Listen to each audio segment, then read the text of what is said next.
مجلس رکن اسمبلی کوثر محی الدین نے حلقہ اسمبلی کاروان کے مختلف علاقوں میں جاری ترقیاتی کاموں کا جائزہ لیا۔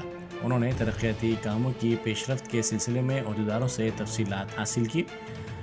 گولکنڈہ وارڈ آفس روبرو گولکنڈہ 7 گلی، نور میڈیکل کے پچھلے علاقے، قاضی گلی، بڑا بازار، کمار واڑی، گولکنڈہ لنگر ہاؤس، خدا پارک، شیوا گلی اور اطراف کے علاقوں میں یہ ترقیاتی کام کیے جا رہے ہیں۔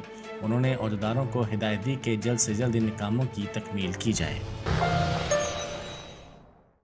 جرمنٹن super speciality hospital national award winner doctor Mir Jawad Zar Khan, German trained senior orthopaedic surgeon and director, ماہر ڈاکٹرز ڈاکٹر واصف اعظم اور doctor Bharavi Chanduri, senior cardiologist اور دیگر ڈاکٹرز نمایاں خدمات انجام دے رہے ہیں۔ Robotic surgery, advance cath lab, MRI، operation theatre, ICU، 2D ultrasound جیسی سہولیات سے آراستہ کارپوریٹ لیول ہاسپٹل، واجبی فیس میں ہر مرض سے شفا یابی کے لیے جرمنٹن سپر اسپیشلٹی ہاسپٹل، عطا پور۔